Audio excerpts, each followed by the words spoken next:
Yo, what is going on, yo? Veer up here. Today what we got going on, as you guys know, NBA 2K20 is upon us. We are a little over a month away till the prelude drops. What I'm going to be giving you guys today is my wish list for this game, yo. Now look, 2K18 was a flop. 2K18 is probably the worst 2K I've ever played. 2K19, I think in my opinion, exceeded expectations. I think 2K19 overall was really solid. Just a quick overview. I thought my team did an amazing job with content. I think the servers was the worst part. I think how the auction house really had a few weeks of not working in June and early July was a big problem. But overall, yo, I'd give 2K19 like an A or an A+. I think the events they gave us at the beginning for Park was really nice. Yeah, overall, I was really pleased with it. There was kind of, like I said, the biggest problem was the servers at points. The My League Online had its problems. The servers for Park had its problems. But we're going to look beyond that. We're going to hop into 2K20. My wish list for the game, what I want to see, what I wish they would remove from 2K19. But anyways, y'all, let's hop right into it with number one. So number one, y'all, is bringing back Park Affiliations. There's been some rumors that they are. But, y'all, I miss Rivet. I miss Old Town. I miss Sunset. That really brought a whole new level of competitiveness in the game, y'all. And I think now with all the events that they do in Park, you can make it so much more competitive. And I can imagine how they did with the neighborhood over the past 2 years. They could add like a smaller neighborhood for each of the parks and make them very unique. Like, could you imagine a Sunset 2K17 park, but you could go beyond the courts? Because we always want to go beyond the courts, past the bridge into the city. But in the city, you have like your own little neighborhood that's unique from Old Town and Rivet. I felt in 2K17, like I said, that just added a whole level of competitiveness. And with the events that they added, like Ruffles, Reese's over the past few years, you could like add, like levels. Like whoever wins this amount of games from Sunset, whoever gets the most amount of wins from each affiliation, they get this much VC or whatnot, y'all, if they competed in the event. So I think that adds a whole new level of enjoyment in the game as well. And competitiveness. I know I've said that about 8 times already, but I would really like to see that come back, yo. That was one of my favorite things in 2K15 through 17 was Park. I did not play online in 14 and past that, but really, really highly recommend 2K bringing back Park Affiliations, yo. Next we have is trying a My Team draft mode again. We saw Madden does this really well, yo. In 2K18, they tried to do a draft mode and it just didn't work. At the beginning, you had problems where you drafted random players and you'd end up with a 5-man lineup of all guards or all forwards, and it just didn't work out, yo. You couldn't edit your lineup where you wanted players, and it was only 5-man, and you played a whole 6-minute quarter game. I did not like the setup, yo. What I would like is if they even made like a blacktop version of pack and play, or whatever you want to call it, or draft mode. Meaning you draft only 3 or 4 players, you do a 4-on-4 game to 21 in a blacktop mode with someone, and you do like a tournament style, like each win you can either draft or keep the same team, and the more wins you get higher odds of landing like a pink diamond or a galaxy opal or even just a better roster, yo. So I think there's a lot of things they can do with that, yo, and I think it would add a lot of enjoyment and a mode where you don't have to spend money on the game. Because obviously we know 2K is number 1 in microtransactions out of any single game out right now. So I think that can really benefit a lot of people that don't have the money spent on packs or just don't want to spend their money on a video game like people do in 2K. Like, I'm not going to lie to y'all, I spent a lot of money on the game this year, and do I regret it? Kind of, but in the moment, y'all, it was definitely worth it. Next, I've been thinking of this idea for the past few years. It's kind of a stretch, but a Mycareer times My League Online crossplay. Now, what I mean by that is not Xbox, PlayStation. What I mean is a Mycareer involved with a My League Online. So obviously, Mycareer is just tragic to play. I'm gonna keep it a buck, yo. It is hard to grind Mycareer offline. Obviously, they've added where you can get upgrade boosts in the park, from Rec Center, from Pro-Am, but it does not add as much compared to as offline. What I imagine is you could do a My League Online with your Mycareer.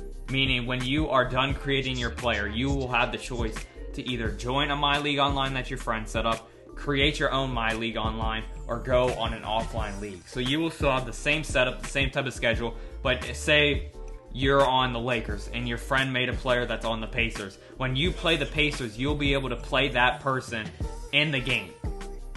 You know how on Play Now Online you have the chance to play as just one single player? It'll kind of be like that, yo. The games will be shorter, obviously.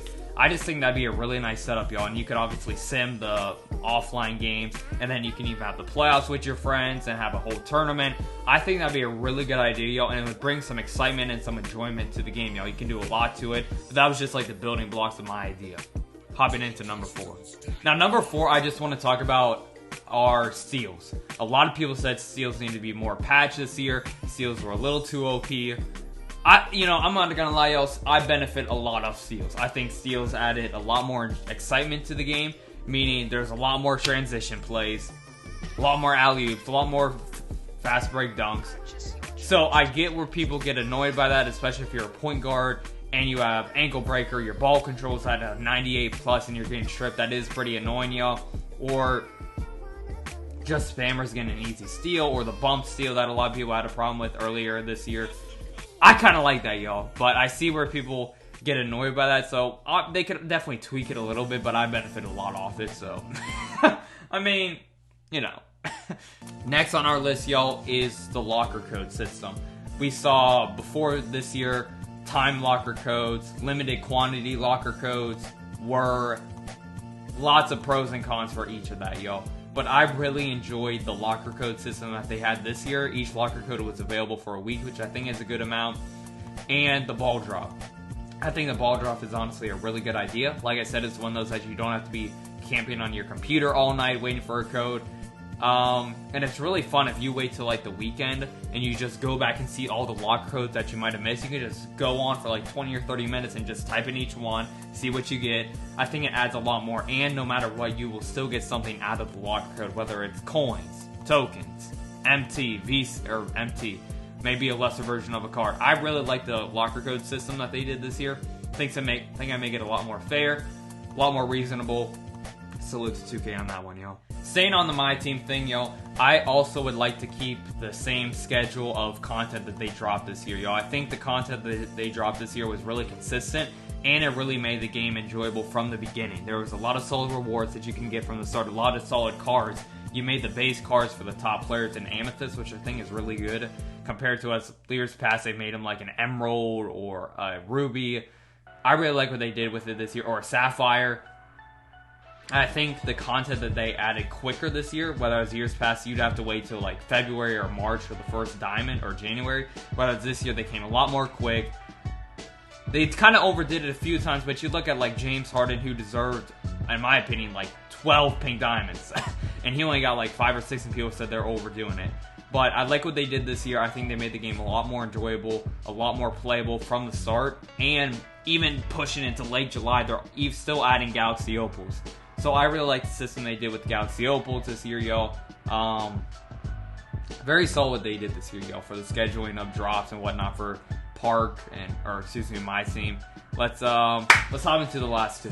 One of the last two, y'all, is not that big of a deal, but I kind of enjoyed it at the beginning, y'all. Bringing back X Trivia. Trivia was honestly one of my favorite parts of the game in the early stages, y'all. Do they even have it still? I'm not sure if they do or not, but that was one of my favorite parts, yo. Staying up Sunday night right before school in September, October, November, just chilling with your friends, waiting for Sunday night trivia. I enjoyed it, yo. I thought it was very fun. But what I tweet to it this year is that you can play it on your phone on the 2K20 app. I think that'd be a lot easier, because there was one night where I was at Taco Bell and I was like 10 minutes away from home and the game was starting in 5 minutes. I freaking put the gas pedal to the floor and just tried to get home as fast as I could. I did not get home on time. Sad boy hours that night, but none of my friends won. But I really like what they did this year, y'all. I thought the questions were good. I thought it was very entertaining. I really like the setup they did for it, y'all. Like I said, if you can do it on your phone, though, like your real phone, not your My Player's phone, I think that would add a lot more excitement.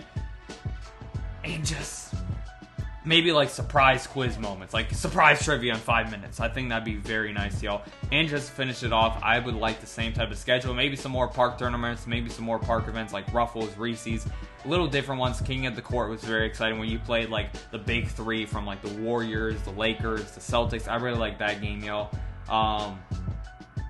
But yeah, overall, like I said, I was impressed with 2K19. I'm expecting a lot in 2K20. Cover athletes, as you guys know already, are Anthony Davis and Dwayne Wade. But that is my assessment, y'all. That's what I'd like to see in NBA 2K20. I'm very excited. The prelude comes out August 31st, and then the full game comes out August 6th or September 6th for pre-order, y'all. Thank you guys so much for watching, y'all. I'll put a link in the description where you guys can go pre-order it. By the way, this is not sponsored. Me and 2K do not have a deal yet. 2K21, big things coming, y'all. But thank you guys so much, y'all, for the love support. Cannot thank you all enough. Stay blessed. All love 2019. Comment down what you want to see in the game of NBA 2K20. What are your expectations? Will it be better or worse than 2K19? What do you want to see? Do you want to see Park Affiliations come back? I think that's the number one from the 2K community, because Park used to be freaking popping, bro. Nothing was better in 2016, 2017 than staying up at midnight on a Friday night after school, playing Park with your friends, yo, on Sunset, yo. Grinding, trying to go on a streak, trying to break a 20-plus game streak, yo. Nothing freaking like it, yo. But thank you guys so much for watching, you know. Figure out this thing, yo. Peace.